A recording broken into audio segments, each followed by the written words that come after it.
আপনি কি কখনো ভেবেছেন এই বিশাল মহাবিশ্বে কোটি কোটি গ্রহ থাকার পরও কেন আমরা এখনো পৃথিবীর মতো আরেকটি গ্রহ খুঁজে পাইনি?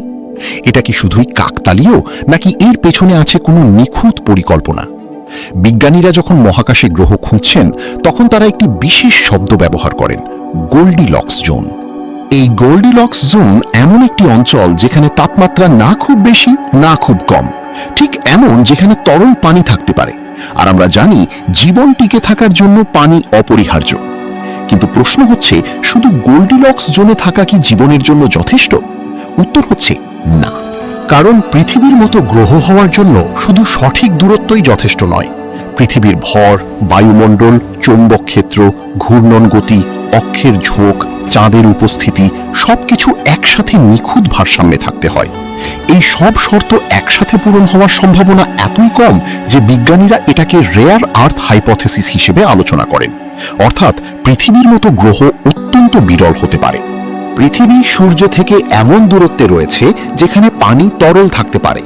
যদি পৃথিবী সূর্যের একটু কাছে থাকত তাহলে সমুদ্রগুলো বাষ্প হয়ে যেত, আর একটু দূরে থাকলে সব জমে বরফ হয়ে যেত। এই নিখুঁত অবস্থান কেবল শুরু। পৃথিবীর বায়ুমণ্ডলও অত্যন্ত গুরুত্বপূর্ণ। বায়ুমণ্ডল সূর্যের ক্ষতিকর বিকিরণ থেকে আমাদের রক্ষা করে এবং তাপমাত্রা নিয়ন্ত্রণ করে। যদি বায়ুমণ্ডল পাতলা হতো তাহলে পৃথিবী মঙ্গল গ্রহের মতো ঠান্ডা ও শুষ্ক হয়ে যেত।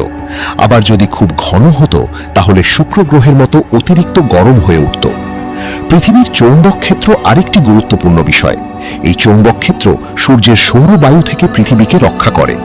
যদি এই চৌম্বক ক্ষেত্র না থাকতো তাহলে সৌরবায়ু আমাদের বায়ুমণ্ডল ধীরে ধীরে সরিয়ে ফেলত, ফলে পৃথিবী বসবাসের অযোগ্য হয়ে যেত। বিজ্ঞানীরা দেখেছেন মঙ্গল গ্রহের শক্তিশালী চৌম্বক ক্ষেত্র না থাকায় তার বায়ুমণ্ডল অনেকটাই হারিয়ে গেছে। আরেকটি বিস্ময়কর বিষয় হল পৃথিবীর চাঁদ। পৃথিবীর চাঁদ শুধু আলো দেয় না, এটি পৃথিবীর অক্ষের স্থিতিশীলতা বজায় রাখে। যদি চাঁদ না থাকতো তাহলে পৃথিবীর অক্ষ বারবার পরিবর্তিত হতো, ফলে জলবায়ু অত্যন্ত অস্থির হয়ে উঠত, জীবন টিকে থাকা কঠিন হয়ে যেত। এখন প্রশ্ন আসে, এই সব কিছু কি কেবল কাকতালীয়? এখানে আমরা কুরআনের দিকে তাকাই। কুরআনে বলা হয়েছে আল্লাহ সবকিছু নির্দিষ্ট পরিমাপে সৃষ্টি করেছেন। মহাবিশ্বে ভারসাম্য এবং নির্দিষ্টতা রয়েছে। এই ধারণা আধুনিক বিজ্ঞানের সাথে আশ্চর্যভাবে মিলে যায়, কারণ বিজ্ঞানও দেখছে পৃথিবীর জীবন টিকে থাকার জন্য অসংখ্য শর্ত একসাথে পূরণ হয়েছে। মহাবিশ্বে কোটি কোটি নক্ষত্র আছে, আর তাদের চারপাশে অসংখ্য গ্রহ। কিন্তু গোল্ডিলক্স জোনে থাকা গ্রহ পাওয়া গেলেও পৃথিবীর মতো সম্পূর্ণ উপযোগী গ্রহ এখনো নিশ্চিতভাবে পাওয়া যায়নি।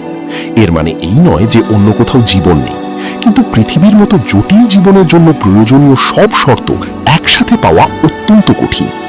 এই জায়গায় এসে অনেক বিজ্ঞানী প্রশ্ন করেন, আমরা কি সত্যিই বিরল? পৃথিবী কি মহাবিশ্বে একটি বিশেষ ব্যতিক্রম? কিছু বিজ্ঞানী মনে করেন হয়তো মহাবিশ্বে অনেক জীবন আছে, কিন্তু তারা এত দূরে যে আমরা যোগাযোগ করতে পারি না। আবার কেউ বলেন হয়তো জীবন সত্যিই বিরল। এখন আরেকটি গুরুত্বপূর্ণ বিষয়, পৃথিবীর ঘূর্ণন গতি। পৃথিবী 24 ঘন্টায় একবার ঘোরে। এই ঘূর্ণন গতি তাপমাত্রা ভারসাম্য বজায় রাখে। যদি পৃথিবী খুব ধীরে ঘুরত তাহলে এক পাশে অতিরিক্ত গরম আর অন্য পাশে অত্যন্ত ঠান্ডা হয়ে যেত। পৃথিবীর অক্ষের ঝোঁকও গুরুত্বপূর্ণ। এই ঝোঁকের কারণে ঋতু পরিবর্তন হয়। যদি এই ঝোঁক বেশি হতো তাহলে চরম জলবায়ু তৈরি হতো, আর যদি একেবারেই না থাকতো তাহলে পৃথিবীতে জীবন বৈচিত্র্য কমে যেত। পৃথিবীর প্লেট টেকটনিক্সও জীবনের জন্য গুরুত্বপূর্ণ। এই প্রক্রিয়া কার্বন চক্র নিয়ন্ত্রণ করে এবং দীর্ঘমেয়াদে তাপমাত্রা স্থিতিশীল রাখে। বিজ্ঞানীরা মনে করেন প্লেট টেকটনিক্স না থাকলে পৃথিবীতে জটিল জীবন টিকে থাকা কঠিন হতো। এখন ভাবুন, এই সব শর্ত একসাথে পূরণ হয়েছে। সঠিক দূরত্ব, সঠিক ভর, সঠিক বায়ুমণ্ডল, শক্তিশালী চৌম্বক ক্ষেত্র, বড় চাঁদ, স্থিতিশীল অক্ষ, উপযুক্ত ঘূর্ণন গতি, প্লেট টেকটনিক্স, সবকিছু একসাথে। এটা যেন এক নিখুঁত ভারসাম্য। কুরআনে বলা হয়েছে আকাশ ও পৃথিবী ভারসাম্যের উপর প্রতিষ্ঠিত। এই ধারণা আধুনিক বিজ্ঞানের পর্যবেক্ষণের সাথে মিল খুঁজে দেয়। মহাবিশ্বে সূক্ষ্ম সমন্বয় বা ফাইন টিউনিং নিয়ে বিজ্ঞানীরা আলোচনা করেন। অর্থাৎ কিছু মৌলিক ধ্রুবক সামান্য পরিবর্তিত হলে জীবন সম্ভব হতো না। যেমন মহাকর্ষ বল একটু বেশি হলে নক্ষত্র দ্রুত ধসে পড়ত, আবার কম হলে নক্ষত্রই তৈরি হতো না। একইভাবে শক্তিশালী নিউক্লিয়ার বল সামান্য ভিন্ন হলে কার্বন তৈরি হতো না, আর কার্বন ছাড়া জীবন সম্ভব নয়।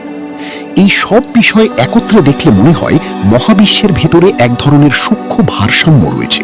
পৃথিবী সেই ভারসাম্যের একটি বিশেষ উদাহরণ। এখন প্রশ্ন, বিজ্ঞান কি ব্যর্থ? না, বিজ্ঞান অনুসন্ধান চালিয়ে যাচ্ছে, কিন্তু এখন পর্যন্ত পৃথিবীর মতো সম্পূর্ণ গ্রহ পাওয়া যায়নি। আর এই বিষয়টাই পৃথিবীর বিরলতা নিয়ে আলোচনা বাড়িয়ে দেয়। আপনি কি মনে করেন, পৃথিবী কাকতালীয় নাকি পরিকল্পিত? আপনার মতামত কমেন্টে লিখুন। এই ভিডিওটি যদি আপনার কাছে নতুন তথ্য দেয়, তাহলে ভিডিওটি লাইক করুন, কারণ আপনার একটি লাইক এই ধরনের গবেষণা ভিত্তিক কন্টেন্ট আরও মানুষের কাছে পৌঁছাতে সাহায্য করে।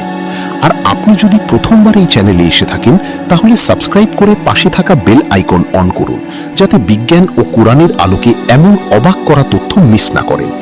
আমি রাজু আহমেদ, আর আপনি দেখছেন ইসলামিক গজল অ্যান্ড রিসার্চ। মহাবিশ্বের রহস্য, বিজ্ঞান এবং কোরআনের আলোকে সত্য অনুসন্ধান, এই যাত্রায় আমাদের সঙ্গে থাকুন।